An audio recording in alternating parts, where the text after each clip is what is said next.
again, guys. Go4Broke. We're here with episode 8. Finally, I got the intro right. That's 4 times. Yes, it is.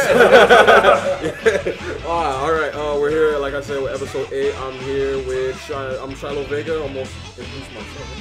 What the hell? Here with Barlog. A-Group in the house. Jubalrahl's back. He just came back from PAX. How's everyone going? We record our segments a week early, just letting you guys know, so if you guys came back. We're a little late. We're not. We just record early. Also here with the Asian. And once again, we got our special guest again, Midnight Star. What's up, guys? All right. He needs to speak louder. Sorry. You'll be happy that people are listening to you. You gotta speak up. We're here with episode 8. We're going to talk about a PC game. We don't have too many PC games on this show, but we're going to talk about Diablo 3. Wait, this is from my friend. Diablo 3. It's coming to it. It's coming to it. Diablo. One thing I like about the game is the classes.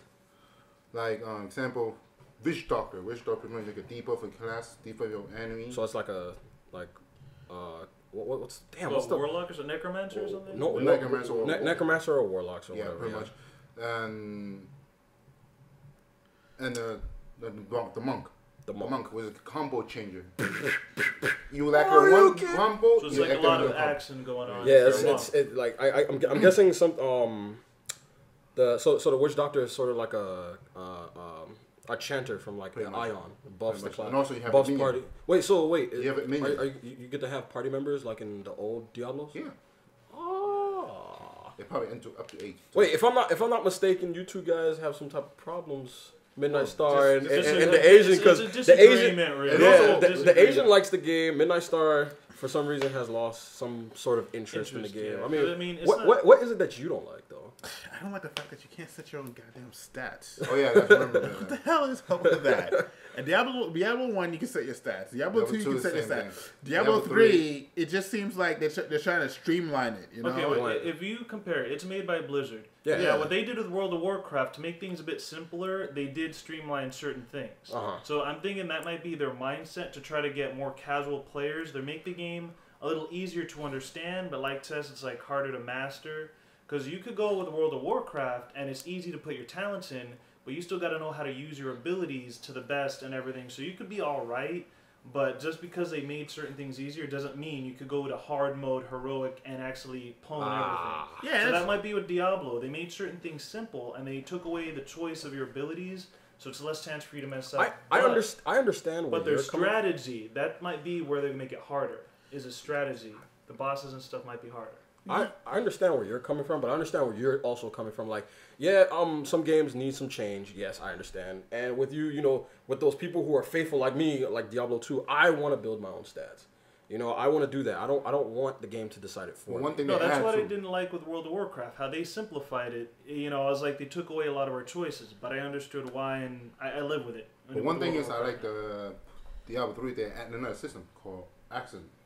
Artisans. Yeah. You have your own personal the blacksmiths. Blacksmith. You can your own that was pretty cool. Anywhere you want in a town, he will stay there for you. You know what game that really reminds me of how Diablo was and how fun it was? Torchlight. I think it was really good. Torchlight has been recently Torchlight for sale on Xbox Live. Yeah. But that I'm thinking about trying Torchlight out. I don't really know anything, but I'm gonna chime in here late in the game and say that I am a newbie Diablo 2 player, and that most of my fellow gamers here have sort of left me behind in that aspect. Don't worry, I'll catch up with Diablo 3. Don't worry about me. A-Group's okay. A-Group's we apologize. But next up, we're going to talk about some of our current games that we've been currently playing. And we're going to go straight over to Midnight Star, because since he's our special guest, we're going to talk about some of a game that he's been currently playing. And loving, He can't stop talking about it over Steam and everywhere else. Too. What is it called? Midnight Star. We're putting you on the spot once again. Come on. Loving is an understatement. League of Legends. League of Legends. League of Legends. How is it so far? It's made him diss his pants. Yeah. Oh man, it's so good. I love it. Continue. Sorry, man. I love you. But you play that game a lot. Yeah, Every single day. Every day he's on Steam. You see it. Yeah, League of Legends.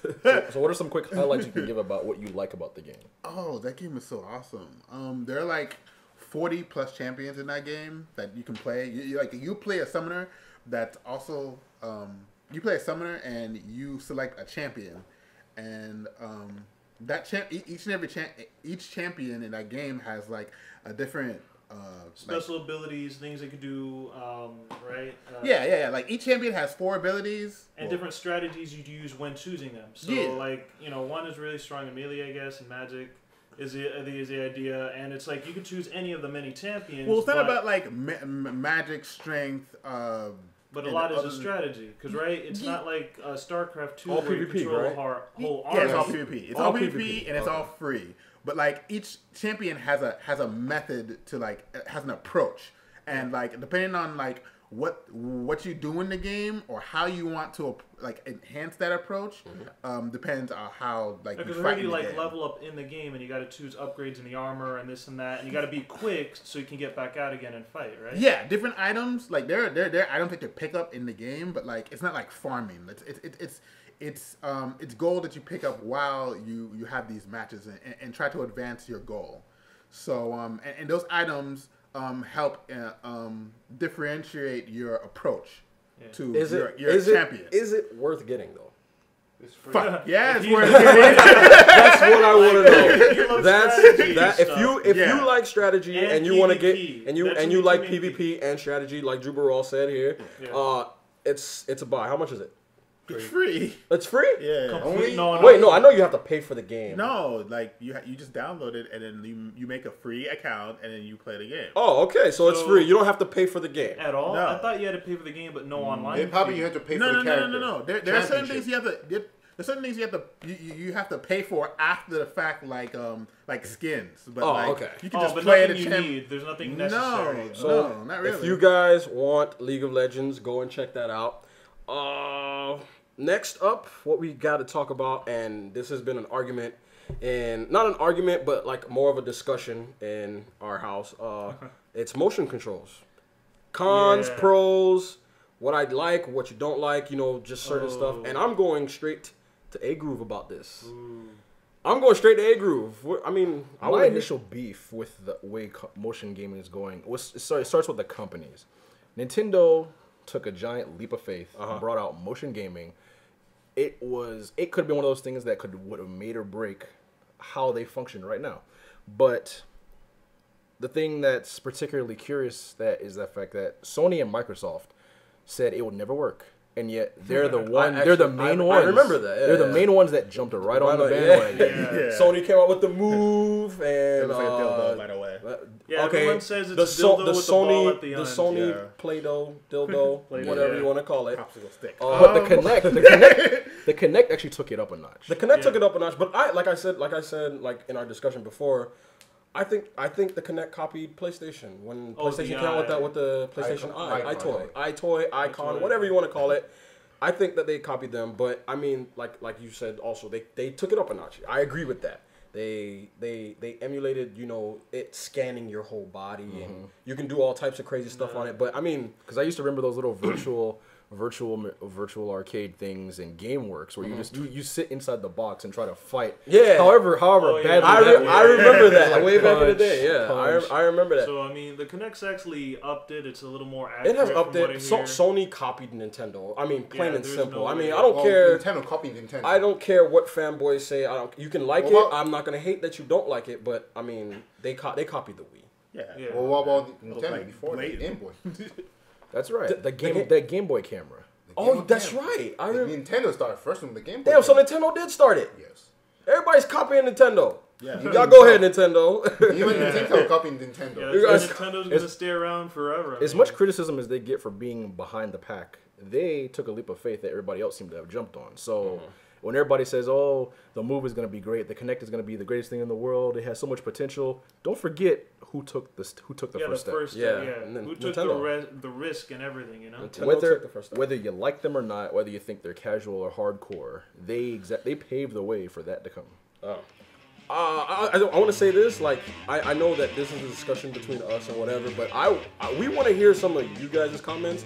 Leave them in the comments below. Like, what do you think about motion control? How do you feel about motion controls? You know, stuff like that. How do you feel about just certain games that are coming out? All of that stuff. This is all that we have for you guys today. Like usual, episode 9 should be up next week, very soon. You guys are gonna love it, just like you probably like this show. That's probably why you're listening to us now. I'm ShyLo Vega. You guys introduce yourselves. What the crap? I'm Jubalrahl. Everybody stay quiet. Y'all leave me in the way. This is a groove Barlog. Check it out. Adrian, take care. I'm out. All right, Midnight Star says bye. We'll see you guys next week.